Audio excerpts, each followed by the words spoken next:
this video we take a factory tour of the Boeing plant at Seattle Everett Paine Field and the adjacent Future of Flight Museum. Hello world and welcome at Everett. Paine Field is right outside the window. Let's have a look outside my hotel room and we can see the Boeing factory. This is the Boeing factory in Everett. There's so much to see and we will do a tour in the factory. So let's go.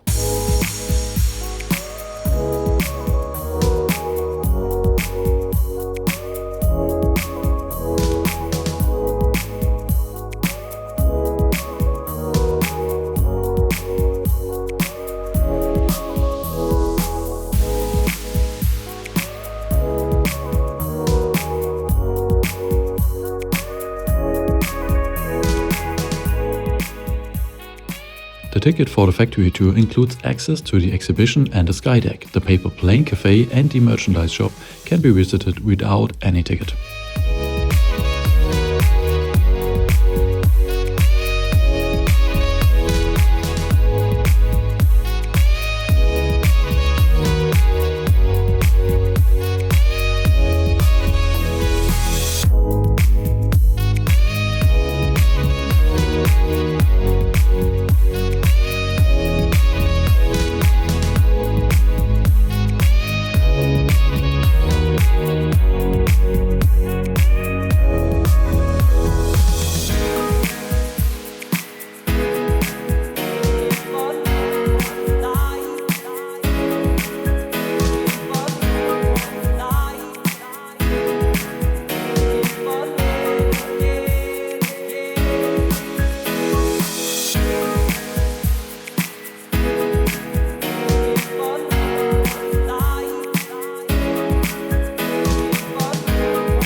That looks interesting.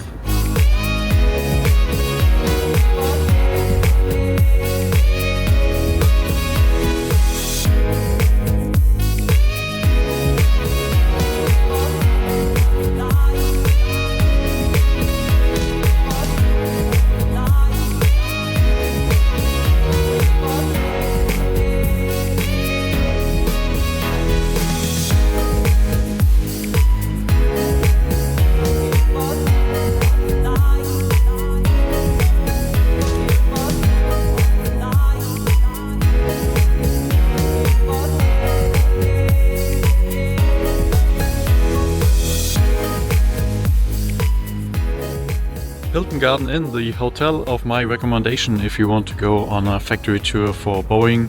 This is the hotel. This is the assembling line, runway. Everything's so close.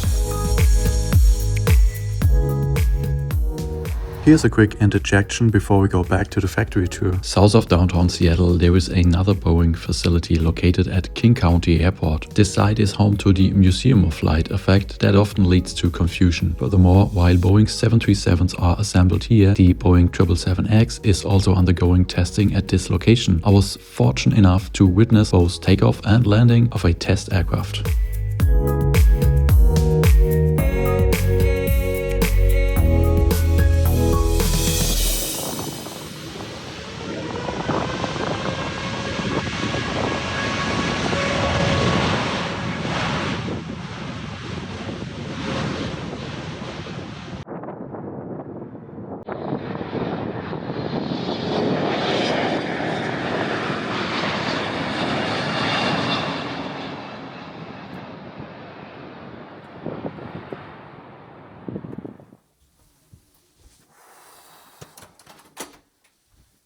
Holy guacamole, what a day. Oh, guys. That was a long day. Exhausting, but exciting. So I want to give you some details about the tour, how it was, what happened at the tour, as no one is allowed to take some cameras inside. I will tell you in detail what happened. So when you enter the Future of Flight exhibition, there are some lockers You can put all your belongings inside. You are also not allowed to take any purse with you. No bags, nothing is allowed inside. So put everything in the locker. Then you have a security check. You go inside a cinema theater. When the whole group is together, then they will start a movie about 5 to 10 minutes about the history of Boeing.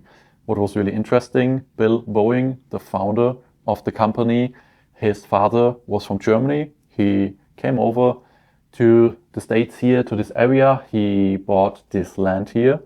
Later, he gave the land to his son, and with this land, Bill Boeing made all of this happen here. After the movie, we went outside and there was a bus waiting. We get inside the bus, we had to buckle up because we left the facility. We went on this highway for a short ride of maybe 3 to 5 minutes, and we entered the facility again on the other side. So we drove to the final assembly line. This one is the biggest building in the world, they told us many times, but it's the biggest building in the world measured by volume. So there are different assembling sectors. They told us which sector was built for which kind of aircraft, for the 707, for the 737, 747, and go on. So it was a smaller factory before, and then they added one sector by another. So over the years, this factory was growing from one to another assembling line with every different and new model. Like the 777, they built a new sector, they attached a new sector to this assembling line, to this building. So the building grows over the time. And there is, for example, another building where the wings are made from carbon fiber. And yeah, that was really interesting how everything grows with the years. So we stopped with the bus in front of one of the big blue doors, and we went down some stairs to the underground. There are some tubes, some corridors under the factory. This is for all the employees, so they don't have to walk within the assembling line. They can walk under, and also there's a lot of technique down there. There's water, there's electricity, gas, there is air pressure, everything that is needed, all the technique is down there as well. So we went into a freight elevator, a big one, a large one, and we drove up to the 4th floor, which is the highest floor, and this one is right under the roof of the factory. So arrived there, the doors opened, and there was a big, large balcony. So when we get to the rim of the balcony, that was really cool. You were able to look over the whole building. The whole assembling line was underneath you. We were even higher than the 777X's highest point, so that was really cool to see everything. And you were able to look inside the other sectors behind as well. That was really cool. And there was the 777-200 freighter, number 26 and number 27 for Everett in the final assembling. And there was the very first 777-8 ever built, ever made, right in front of us. It was on the final assembling. There was a 777X in the final assembly line for Singapore Airlines. We spent about 10 to 15 minutes on this balcony, and then we drove down again, walked down the corridor and get back to the bus, back to the Future of Flight exhibition, and then dropped off by, of course, the merchandise store. And then in the end, this was 80 minutes. And from these 80 minutes, there was maybe 5 to 10 minutes watching a movie. It was maybe in total 15-20 minutes of a bus ride.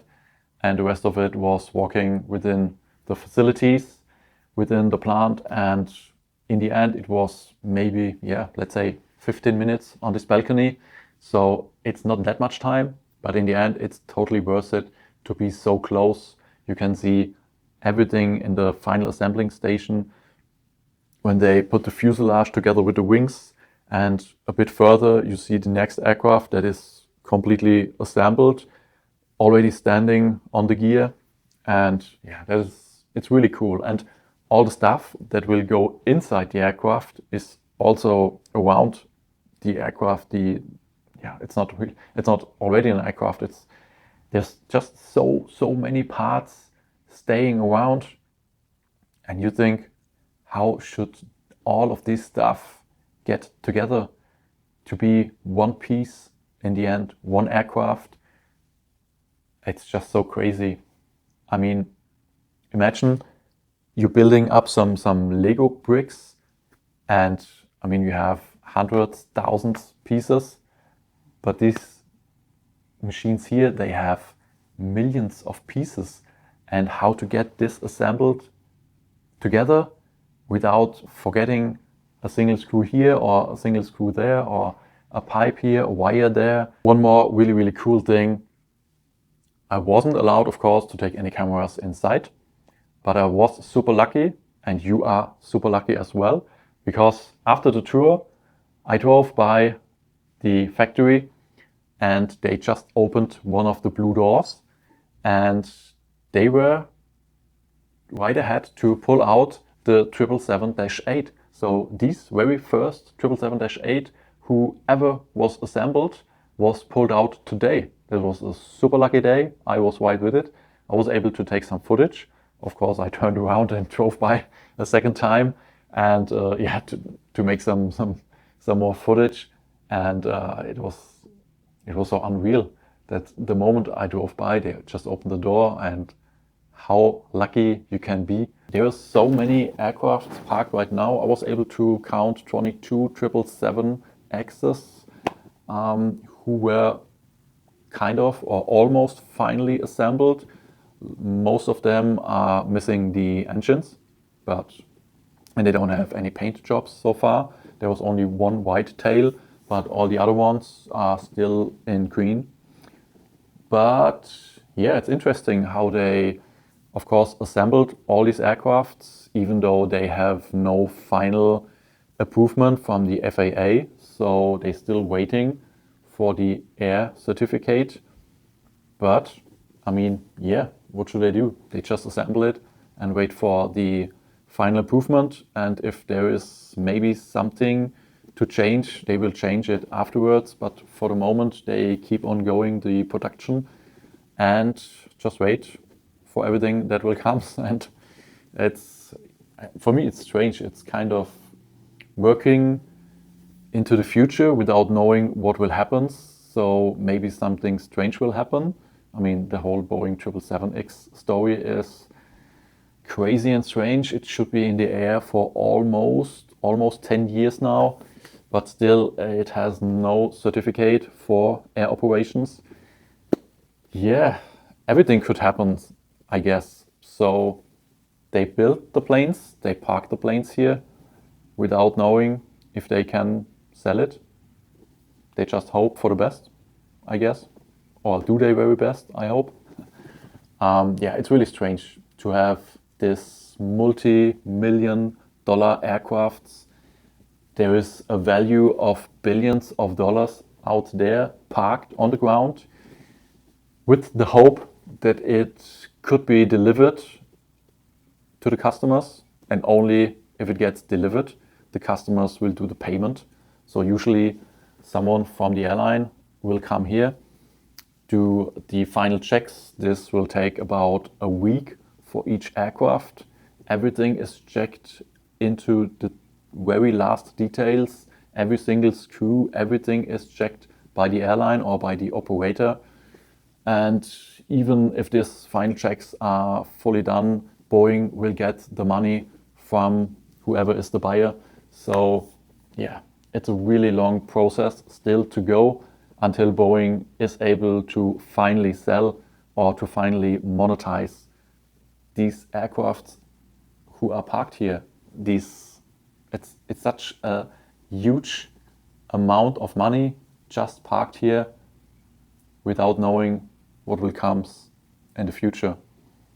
Or let's say, after all the hiccups, it's just crazy. It's so unreal. And there were even lots of 787s, one of Lufthansa, and even with all the hiccups with Lufthansa's new Allegris business and first class, yeah, they finally have everything approved. They finally received the 787s now, one by one, and at the moment it goes really well for Lufthansa. They receive a new airplane or maybe 2 airplanes every month. So I guess the one that is parked over here will also be delivered within the next couple of weeks. It goes really fast right now. I mean, but yeah, there was enough delay with Allegris and Lufthansa. But even more interesting, and maybe the most interesting aircraft I have saw today is Riyadh Air. There are not only one, there are 2 787 Boeing Streamliners for Riyadh Air, already with painting on it. And I guess the new cabin is also inside. So as Riyadh Air is already flying between Riyadh and London Heathrow to keep their slots, but they fly with an aircraft that is on former Oman Air, with the cabin interior of Oman Air. They now have the first 2 Dreamliners right here, right next to me. And I really, really would like to take a look inside, but of course I can't. It's so close. It's so close. You can almost touch it, but I can't have a look inside. And I mean, this is one of the latest and most exciting airlines to come, because it will be a high-class airline. And I mean, there are many wannabe airlines, like for example global airlines, who want to change the world in traveling, big expectations, big promises. But if one of the companies is able to keep the big promises they made, then it is Riyadh Air for sure. But also for Riyadh Air, there is a lot of trouble. They wanted to start operation by the end of 25. Now it is the end of April 26. And even if these aircraft will delivered within the next couple of weeks, then they have to do some training with the crew before they can go on the first commercial flight. So I guess it will take another few months until Riyadh Air will be in the air. And of course, right now, with everything that goes on at the Gulf region, oh my gosh, I don't know. But anyway, they have the potential, and hopefully I can be on one of the first flights, maybe the inaugural flight. We'll never know what happens at the moment with all the trouble in this world, but I try to do my very best to be on the inaugural, or at least at one of the first flights with this crazy new bird, with this super fancy interior, and maybe a super duper service, and maybe some better food than Lufthansa. Sorry guys, I don't look into the camera all the time, but I mean, the whole airfield is right here in front of me. It's so nice. And how cool is it? You have a hotel room here and you have this view. So if you come here, and I highly recommend you guys to come here once in your lifetime, go to Seattle, go up to Everett here. It's just, 45 minutes, depending on the traffic, to get here. It is so cool. The tour was 42 euros, dollars, $42 worth every dollar to do this here. And when you're here, definitely book your room at the Hilton Garden Inn. I mean, I'm not sponsored by Hilton, at least not yet. But go to this hotel. It's you can park your car here and just walk over. It's a minute, it's 30 seconds, walk over to the future of flight. And also you can sit here and have a look on the airfield all the time. It's so cool. Actually, you can put the chair here and you have your outdoor live cinema. It's so fabulous, it's so cool.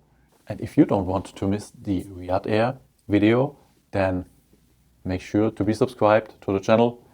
Of course, leave a like, it's always appreciated. And until the next video, always remember, we all live under the same horizon. So always be nice to each other. Goodbye, world.